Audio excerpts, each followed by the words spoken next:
সেলিম, মোহাম্মদ সেলিমকে ঘিরে go back slogan. Mohammad Selim এই মুহূর্তে যা ছবি দেখছি, আমরা গত কয়েক ঘন্টা ধরে দেখিয়ে আসছি, বিভিন্ন জায়গায় বুথে বুথে যাচ্ছেন আর গো ব্যাক স্লোগান শুনতে হচ্ছে। দেখুন, আবার মোহাম্মদ সেলিমও তেড়ে গেলেন তার দিকে।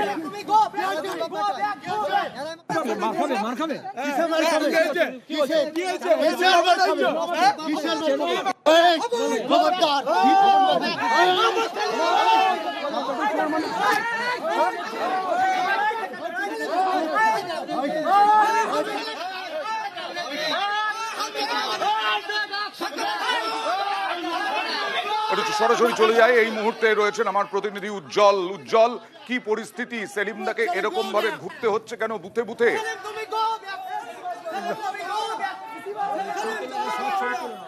দেখো, বিভিন্ন জায়গা থেকে যে অভিযোগগুলো আসছে তার ভিত্তিতে মোহাম্মদ সেলিম বিভিন্ন জায়গায় ঘুরে বেড়াচ্ছেন।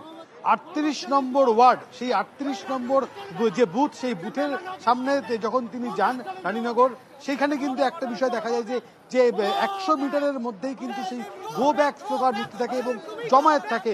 এখানেই কিন্তু মোহাম্মদ সেলিম প্রশ্ন তোলেন যে কি করে 100 মিটারের মধ্যে এত মানুষ চলে আসতে পারে এবং তাকে গো ব্যাক স্লোগান দিতে হয়। এবং এই জায়গায় নিয়ে কিন্তু সে একবার চেস করতে যায় সেই মবকে, পরবর্তী সময় পুলিশ সেই মবকে সরিয়ে দেয়। ফলত এই জায়গায় দাঁড়িয়ে কিন্তু একটা উত্তেজনাপূর্ণ পরিস্থিতির সৃষ্টি হয়, যেহেতু পরবর্তী সময় কিন্তু ওখানে বাহিনী আসে এবং সেখানে পুলিশ আরো বেশি করে মোতায়েন করা হয়।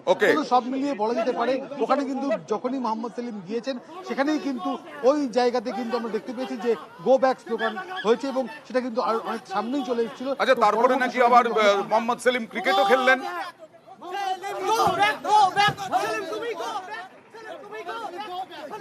দেখো, এরকম যখন পরিস্থিতি চলছে, তারপরে তিনি এখন আপাতত রয়েছেন ডোমকল বাজার।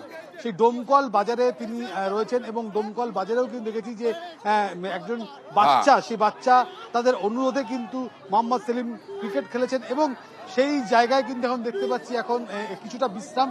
সেই কিছুটা বিশ্রাম নেওয়ার পর কিন্তু আবারও যাবেন এবারে সম্ভবত গন্তব্য ডোমকলের দিকে এবং ডোমকলের দিকেই কিন্তু তিনি যাবেন বলে এখনো পর্যন্ত জানা যাচ্ছে। যেখানে যেখানে যেরকম খবর আসছে সেখান থেকেই কিন্তু মোহাম্মদ সেলিম যাচ্ছেন, তার ওয়ার রুম থেকে যেরকম খবর আসছে সেরকম ভাবে মুভ করছেন মোহাম্মদ সেলিম। বেশ, আমরা আসবো, এই খবর নিয়ে আসবো। বিভিন্ন অন্যান্য মুর্শিদাবাদ এবং কিছুটা হলে মালদা দক্ষিণে সামান্য উত্তেজনা, এই পরিস্থিতি নিয়ে আসবো। রাজনৈতিক তর্ক বিতর্ক